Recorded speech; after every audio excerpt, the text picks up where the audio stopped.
Hello guys, welcome. I hope you are doing well. Here we are continuing our lecture series on design of field experiments. So last class we have already discussed about principles of design of experiments, and today we are going to discuss about different designs that are used under a single factor experiment. So before that we should understand what is a single factor experiment. So to make you understand, I will give a small example. Suppose we are interested to study the effect of nitrogen on crop yield. So in this type of experiment, there are two types of variables. One is crop yield, another one is nitrogen. So crop yield is known as dependent variable, whereas nitrogen is known as independent variable. This is because by changing the doses of nitrogen, we can get different levels of crop yield. It means the crop yield depends on the doses of nitrogen. That is the reason why the crop yield is known as dependent variable. Similarly, this independent variable is also known as a factor, whereas dependent variable is also known as a response variable. So these things are very important. So the experiment which is having one single factor, that experiment is known as a single factor experiment. Like this example. In this example, nitrogen is a single factor and we are interested to study the effect of nitrogen on crop yield. So this type of experiment is a single factor experiment, and the experiment having two different factors is known as two factor experiment. So what is a two factor experiment? I will give a small example. Suppose we are interested to study the nitrogen effect on crop yield. At the same time, in the same experiment, we are also interested to study the effect of irrigation on crop yield. So in this experiment, we are interested to study the effect of two different factors. One is nitrogen and another one is irrigation. So this type of experiment is known as two factor experiment. Similarly, multi-factor experiment is the experiment having three or more different factors. So that type of experiment is known as multi-factor experiment. So coming to the first question of today's lecture, that is, which of the following is a design of single factor experiment? Completely randomized design, or split plot design, or strip plot design, or all of these? So the correct answer of this question is complete randomized design is a single factor experiment. So what are other single factor experiments? So remember this thing, under single factor experiments, CRD, that is complete randomized design. Another one is RBD, that is randomized block design.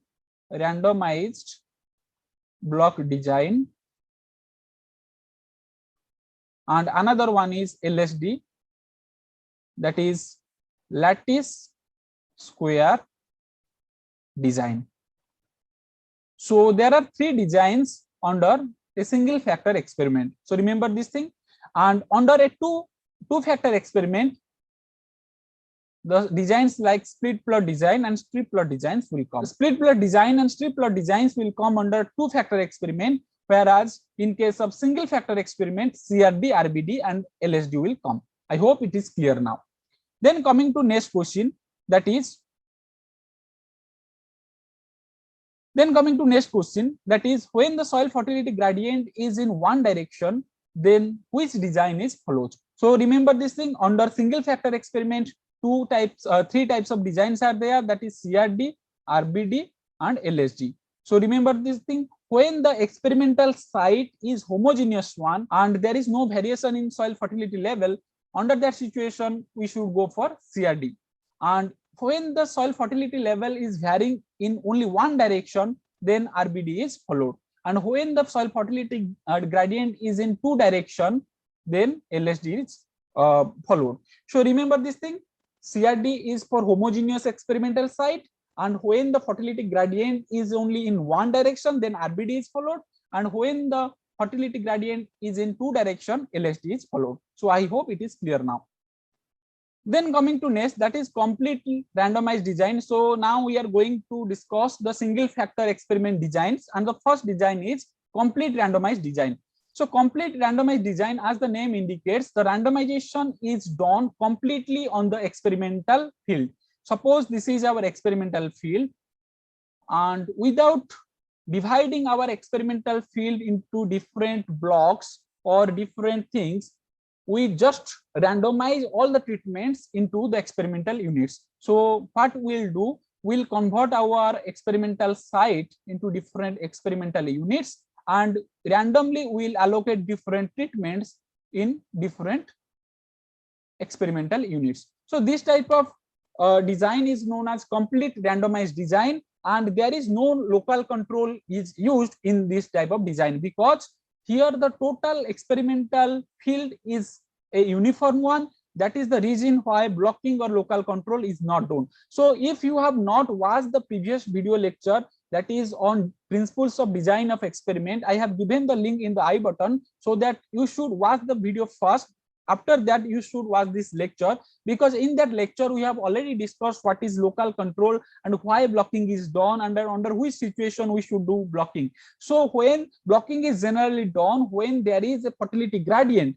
Okay, so depending on the fertility gradient, we convert the experimental field into different sub units which are known as block, and within block the experimental units are homogeneous one. But under this situation, when the experimental field is completely homogeneous and there is no fertility gradient, so under that situation we should go for a complete randomized design without converting our field into different blocks. So under this situation, we'll just convert, or we'll just make different experimental units in our experimental field. After that, we'll randomly allocate different treatments in the experimental units. Okay.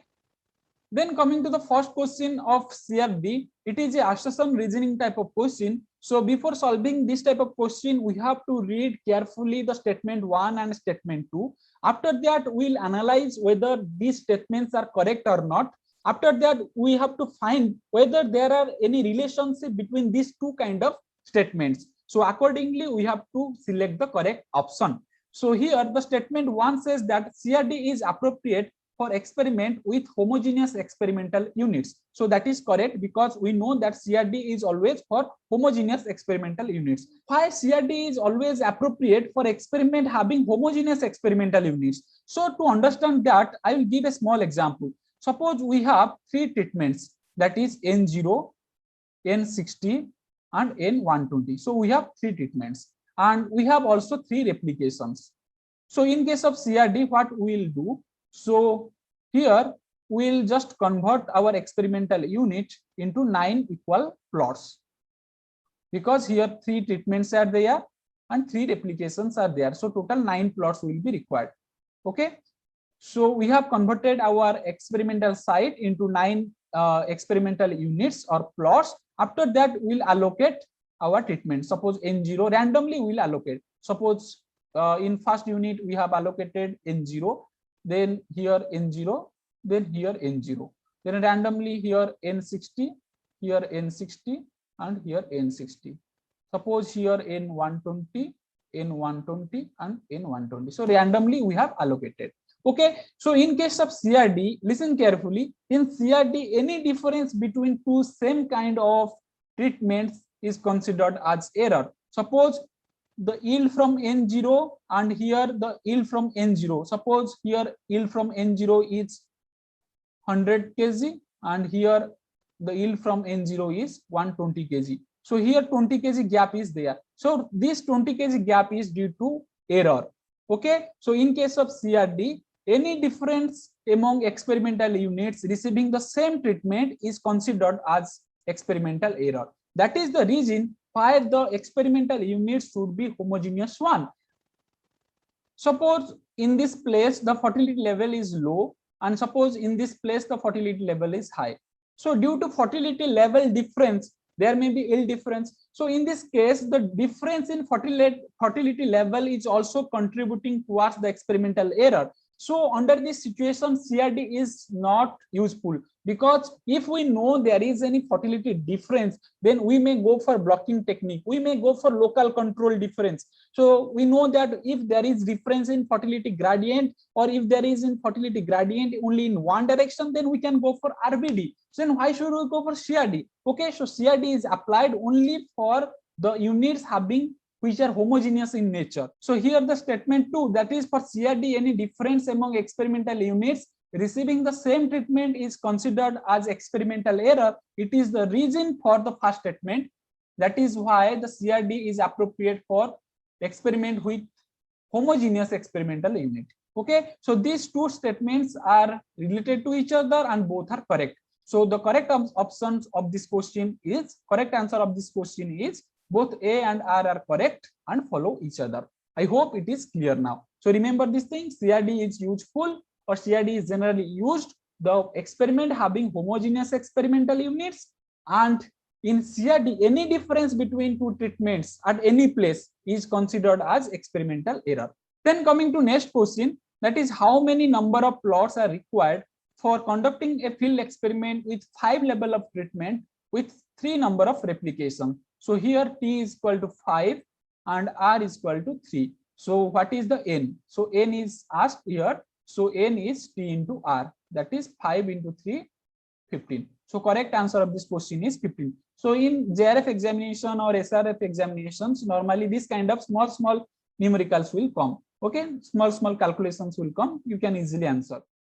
So remember one thing, the under field condition, the field experiment having homogeneous experimental unit, it is a rare case, because under field condition having the experimental units, all the factors, the same condition, that is very difficult. So generally CRD is applicable under lab experiments. So this may be a good question, that is CRD is generally applicable under dash type of experiment. So here the correct answer will be, it is generally practiced in case of lab experiments. So now I am going to give a small example that will give the concept of CRD, that is complete randomized design.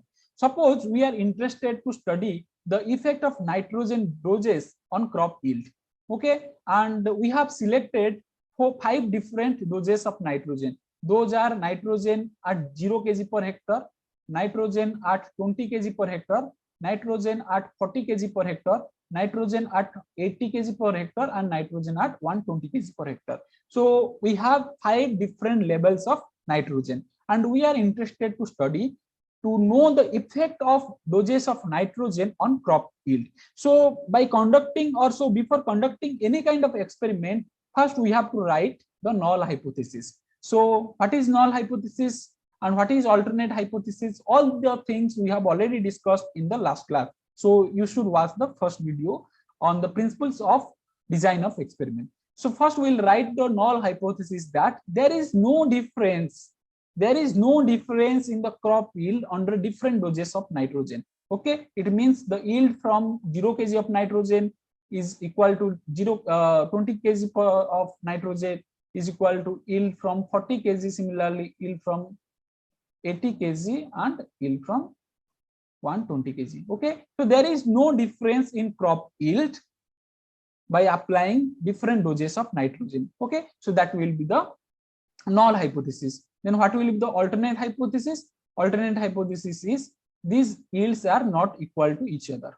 Okay, that is the alternate hypothesis. So if we have 5 levels of treatments, okay, or 5 levels of nitrogen, tell me what should be the minimum number of replication? Because if we take 2 replication, what will be the n or total number of treatments? So it will be 10. If we take 3, then it will be 15. Okay, so can we take 2 number of replication? No, we cannot take, because under this case the degree of freedom will be n-1. So here n-1 will be 9, but in this case the n-1 will be 14.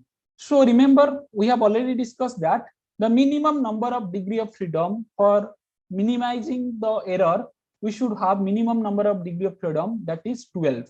But here the minimum number of degree of freedom is not 12, it is less than 12. That is the reason why we should not take 2 number of replication. So minimum 3 number of replication is needed to conduct this experiment. Okay, so if we take 3 number of replication, then what should be the plot number? Plot number is 15. So we should have 15 number of plots.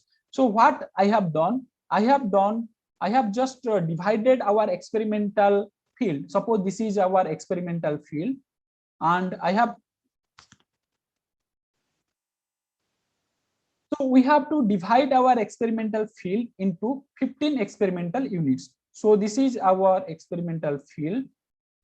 Okay, so this is our experimental field, and I have divided into 15 different experimental units. And then I have just allocated these 15 treatments into randomly into different plots. So here we can see nitrogen at 0 kg per hectare I have allocated here. Similarly, nitrogen at 0 kg per hectare I have allocated here. Okay, and another nitrogen at 0 kg per hectare I have allocated here. Randomly I have allocated. Okay, then I have grown the crop. Here crop is grown. Suppose I have got 1 ton per hectare yield from N0 from this unit. 1 ton per hectare, 1.1 ton per hectare yield from this unit, and 1 ton per hectare yield from this unit. Okay, so I have listed all the yields here. Here we can see N0 treatment, N20, N40, N80, and N120. And from replication 1, suppose this is the replication 1. This is the replication 1. So from replication 1, I have taken 1 ton per hectare. Then replication 2 of N0 is 1.1. So it is 1.1, and here N0 is 1. So similarly, I have listed all the grain yields that I have got from my experiment. Okay. So now it is very important to observe this. So carefully observe this. Here I am getting, here the treatment is same. Here means I am not applying any kind of nitrogen to our experiment. But I am getting in replication 1, 1 ton per hectare yield, replication 2, 1.1 ton, and replication 3, 1 ton. Similarly, in case of nitrogen 20 kg per hectare, I am getting 1.5 ton grain yield, 1.6 ton grain yield, and 1.7 ton grain yield. So if I am changing the doses of nitrogen, then it is okay, because I am applying more nitrogen, then yield should be different. But what is the reason why I am getting the different levels of yield by applying the same dose of nitrogen? So this is due to extraneous factors. That is due to the unknown factors which are not known to us. So these are known as errors. Okay. So in the field experiment, the variation in yield, here our interest is to study the crop yield. Okay. So the variation in crop yield is due to these two effects. One is treatment effect, that is due to application of treatment we are getting different levels of crop yield, and another one is unknown effect. This effect is not known to us. So this is known as error effect. Okay. So what we have done now in our field, variation are there. If we will not study what are the reasons of variation, then it is difficult to say whether our experiment is significant or not. What we are getting result, it is correct or not, that will not say with a confidence. So to analyze this thing, we have a statistical tool which is known as ANOVA, that is analysis of variation. Then what is the importance of this analysis of variance or ANOVA? So to make you understand, I will give a small example. Suppose there is a mango tree, and there are two types of mangoes in the mango tree. One is good quality mango, and another one is poor quality mango. Okay, suppose you have collected mangoes from this mango tree. So whether your effort is worthy or not, how you will know that? For example, suppose you have collected 100 mangoes. So whether you are collecting good quality mango or poor quality mango, for that you have to first count the total number of mango. Then you have to segregate good quality of mangoes. After that, you can know what is the quantity of poor quality mango. So to know whether your effort is worthy or not, first you will calculate or you will count the total number of mangoes. For example, total number of mangoes is 100. Out of that, you count the good quality mango. Suppose good quality mango is 80. 80 number of good quality mangoes are there. Then obviously the poor quality mango will be total mangoes minus good quality mangoes. So that is 100 minus 80, that is 20. So 20 number of poor quality mangoes are there. So to know whether your effort is worthy or not, we may set a standard. A standard may like that if good quality mangoes if good quality number of good quality mango is more than twice of poor quality mangoes, then your effort of collecting mango is worthy and this experiment is successful. Means you have significantly collected a higher quantity of good quality mangoes as compared to poor quality mangoes. Okay, so this is the same thing what ANOVA does. Okay, so what ANOVA does in our field experiment, in particularly in case of CRD, that is complete randomized design, there are two types of variation. So ANOVA has two types of variation. So here in case of source of variation, we'll write one variation is due to treatment, that is treatment effect, and another variation is due to error. Okay, it is similar to good quality mango and poor quality mango. Okay, and then total variation. Okay, so it is total number of mangoes. Similarly, in case of CRD, using ANOVA, you can divide the total variation into two type of variance, that is treatment effect and error effect.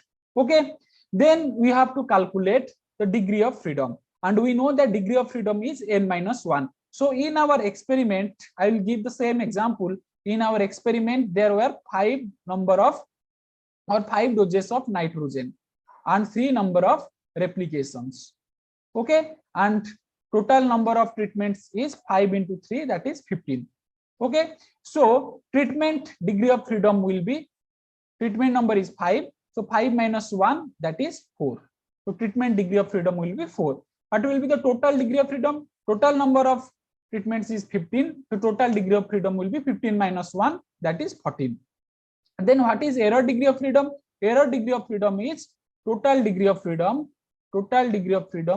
minus treatment degree of freedom. So total degree of freedom is 14 and error degree of treatment degree of freedom is 4. So here error degree of freedom will be 10.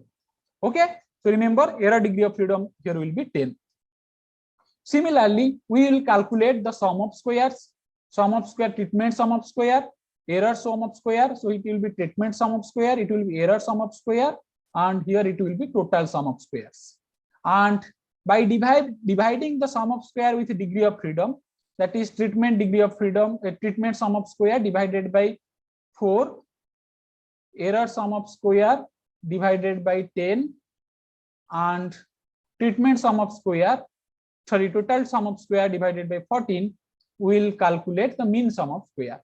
Then we'll calculate the F value. So here the standard is set. Here we have set the standard in case of mango example that good quality mango should be more than twice that of the poor quality mango. So similarly, one table F value is there. Okay, so this table F value is constant and we have to calculate the F value. Okay, so here we have in mango example, what we have calculated, our good quality mango is 80 and poor quality mango is 20. So the ratio is 4 times. So it means the good quality mango is 4 times higher than the bad quality mango. So it is satisfying the condition, that is it more than twice. That is the reason why we can say our effort of mango collection is worthy one. Okay, or there is significantly higher good quality of mango as compared to poor quality mango. So that we can say. Similarly, in this case, we can calculate the F value by taking treatment mean square divided by error mean square. So ratio of treatment mean square and error mean square will give the calculated F value. Similarly, in the mango example, the ratio of good quality mango and poor quality mango gave us the ratio of this standard. Okay, and by comparing this F value with the tabulated F value, we can say whether our experiment is significant or not. If the calculated F value, is more than the tabulated F value, then we can say our experiment is significant.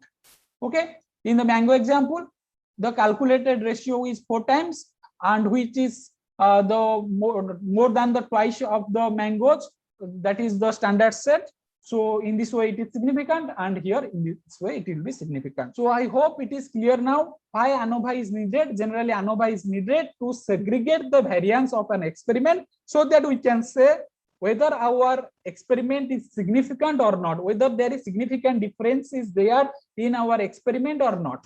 If F value will be less than the tabulated value, if L value is less than the tabulated value, then it means there is no significant difference between the treatment. It means the yield from nitrogen N0 is same as yield from nitrogen 20 kg, yield from nitrogen 80 kg, 40 kg, 80 kg. So all the nitrogen doses are giving the same yield. It means the null hypothesis will be accepted. So this is very, very important question. If the calculated F value is less than tabulated F value, then null hypothesis will be accepted. And if calculated F value, I will write this because this is very important. So remember this thing. If calculated F value is more than tabulated F value, then experiment is significant. Experiment is significant, and whenever experiment is significant, it means the null hypothesis will be rejected.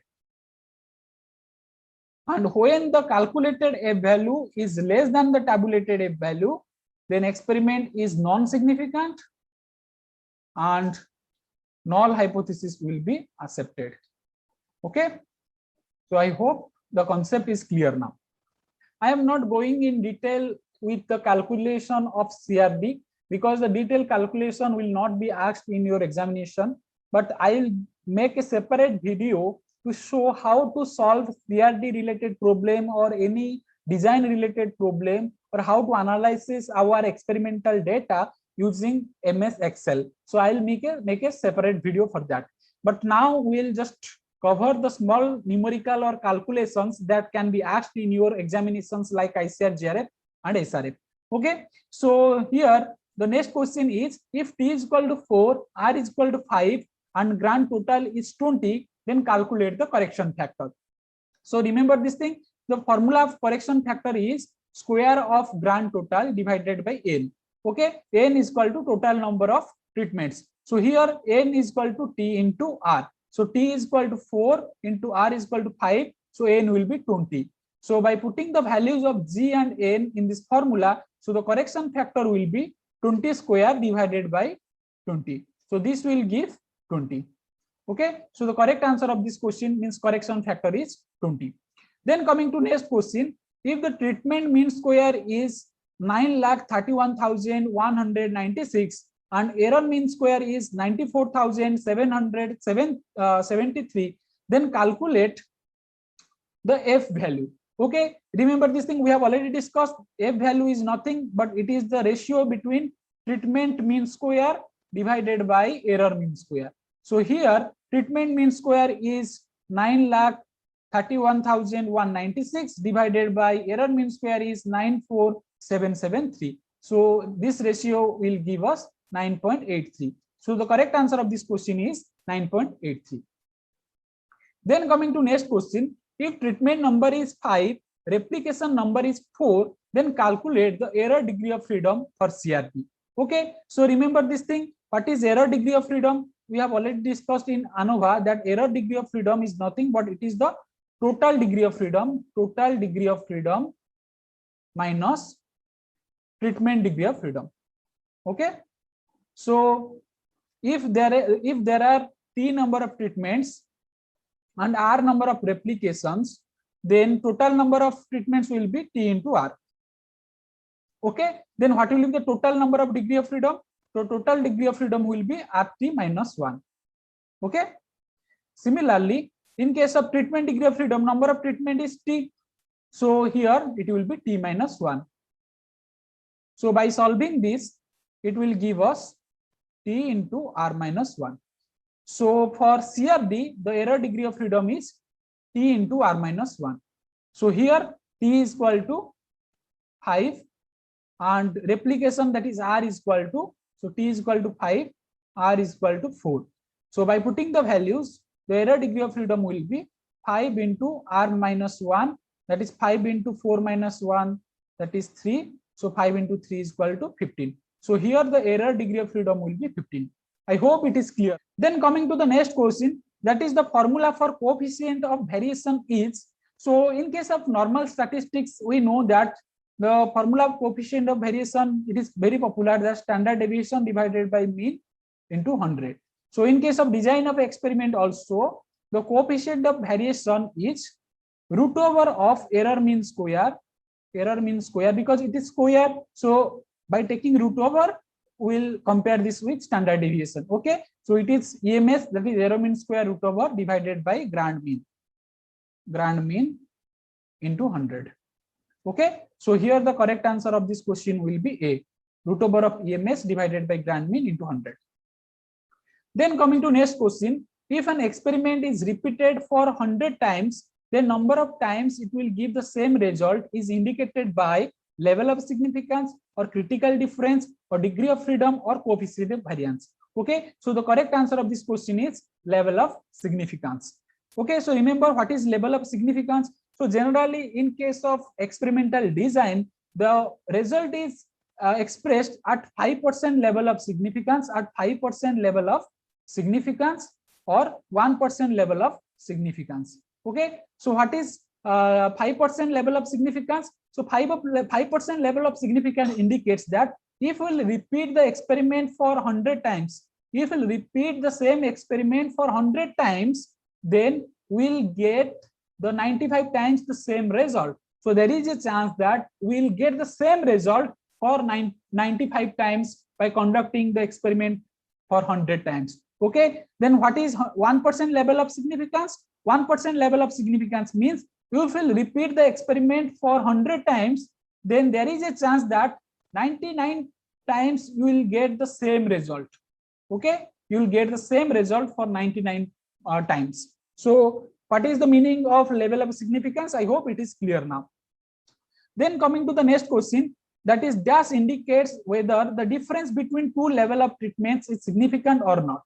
Okay, so by calculating or by using ANOVA, remember this thing, by using ANOVA, when we are getting the calculated F value, and by comparing calculated F value with the tabulated F value, you will just know whether our experiment is significant or not, whether null hypothesis will be rejected or accepted. Okay, that is the thing what F calculated and F tabulated will give us. But by what is the difference between the individual treatments, whether there is any difference between N0 and N20, whether any difference between N20 and N40, whether there is any significant differences there or not. So this thing will be indicated by the critical difference. So this question, that the critical difference indicates whether the difference between the two levels of treatments are significant or not.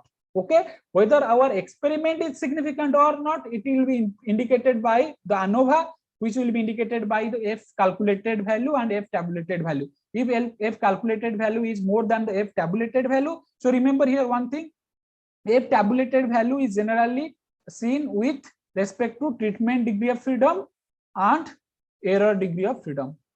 Treatment degree of freedom and error degree of freedom. Okay, so this is also very, very important. Then coming to next question, that is if calculated F value is more than tabulated F value at 1% level of significance, then null hypothesis should be. So if calculated F value is more than tabulated F value, it means that the experiment is significant. If experiment is significant, we have to reject the null hypothesis. So here the correct answer of this question will be rejection.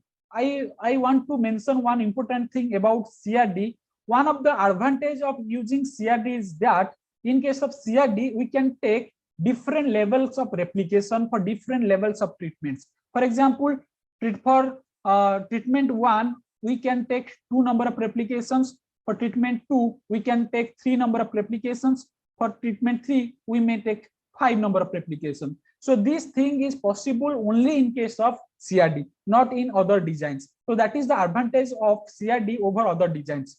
For example, RBD. In case of RBD, if you are taking 3 number of replication, then you have to take in all treatments the same number of treatments, same number of replication. So number of replication should be equal for each treatment in other type of design. But in case of CRD, we can take different number of replication for different number of treatments. So this is very, very important. A question may be asked like that: in which kind of design we can take different number of replications for different treatments. So the correct answer will be CRD. So that is the advantage of CRD. So for example, we have suppose we have conducted a field experiment and we have taken equal number of replication 3, 3. In CRD we can take both equal number and both unequal number. Suppose in this CRD experiment I have taken equal number of replication, but due to some reason, suppose for example cattle came and they have eaten my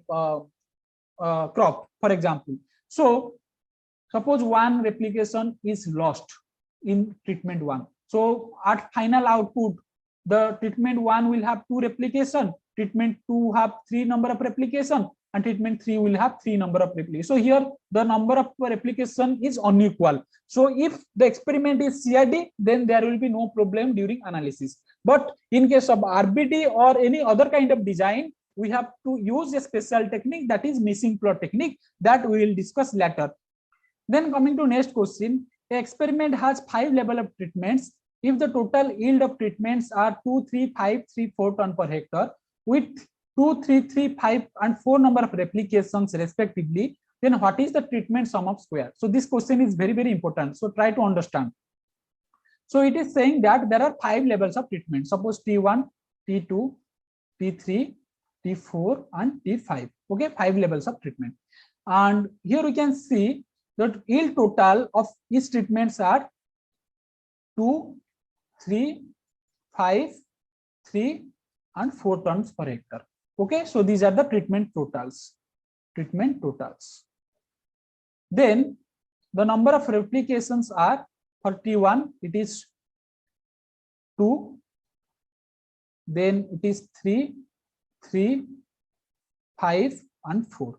Okay, so remember the formula of treatment sum of square. So treatment sum of square formula is summation of treatment total square divided by replication. Okay, so here in this case we'll take the square of treatment total, that is 2 square divided by number of replication, that is 2. Similarly plus 3 square divided by 3 plus 5 square divided by 3 plus 3 square divided by 5 plus 4 square divided by 4. Okay, so what I have done here, I have taken the square of treatment total divided by respective replication. Okay, so by solving this, the correct answer of this question will be 19.13. So I hope the concept of CRD is clear now. So in subsequent classes we will cover other designs. So if you like the video, don't forget to press the like button and share with your friends. Thank you for listening. Take care.